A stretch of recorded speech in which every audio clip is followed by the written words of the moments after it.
Saya dibukakan tadi satu hal yang luar biasa begini, bahwa mengapa kita tidak bisa melakukan hal-hal besar, padahal sebenarnya kita bisa melakukannya, karena jiwa kita belum ditransformasi. Katakan amin. Bukti dari jiwa yang belum ditransformasi adalah kita simpan sakit hati, simpan kepahitan, iri hati. Itu menghalangi jiwa kita mengalami transformasi, sehingga kita tidak bisa melakukan hal-hal besar. Walaupun kita setiap hari ada di hadapan Tuhan, tapi kalau kita tidak izinkan kebenaran itu mentransformasi jiwa kita, maka kita tidak bisa melakukan hal-hal besar. Contoh Kain yang sudah pergi dari hadapan Tuhan, dia masih bisa melakukan hal-hal besar, tapi bukan untuk kepentingan Tuhan. Kalau kita sudah pergi dari hadapan Tuhan dan kita masih bisa melakukan hal-hal besar, jangan sombong, karena kita tidak mendapat perkenanan Tuhan di sana. Katakan amin. Kenapa kita harus terus membangun manusia roh kita? Karena jika roh kita dewasa, maka roh kita akan menyelamatkan tubuh dan jiwa kita. Katakan amin. Roh kita yang akan mengontrol, roh kita yang akan menguasai. Terus roh kita didewasakan dengan apa? Dengan kebenaran, dengan firman. Makanya kenapa didesak terus, ditekan terus?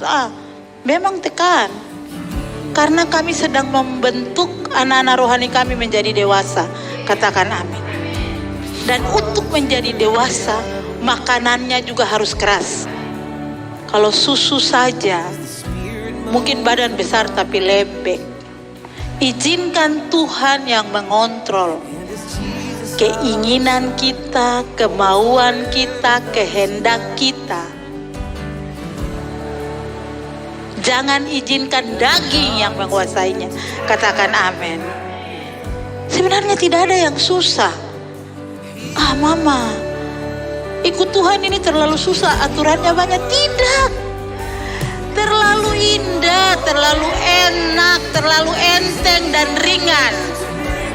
Justru kalau kita di luar Tuhan itu lebih berat. Sekarang saya menjalani hidup ini terlalu enteng dan ringan. Katakan amin. Semua yang kita lakukan, kebenaran yang kita lakukan, kita bukan melakukannya tanpa understanding. Katakan amin.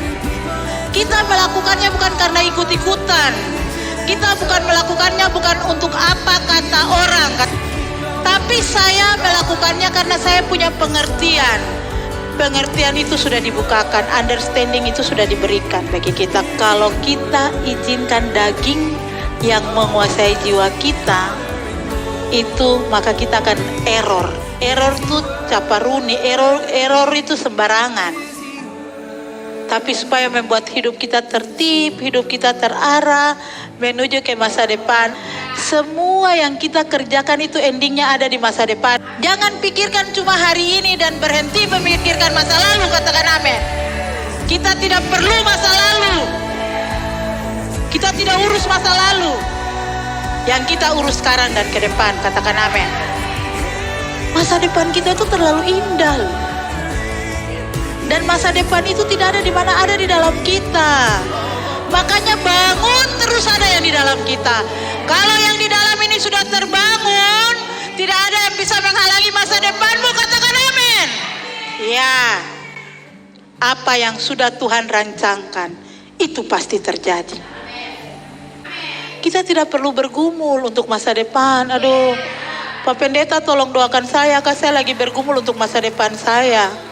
Dengar firman saja. Masa depan itu ada. Tidak usah takut. Saya tahu apa yang ada di dalam saya. Dan Tuhan yang merancang masa depan saya. Katakan amin. Iya. Inilah kebenaran yang luar biasa yang Tuhan singkapkan bagi kita.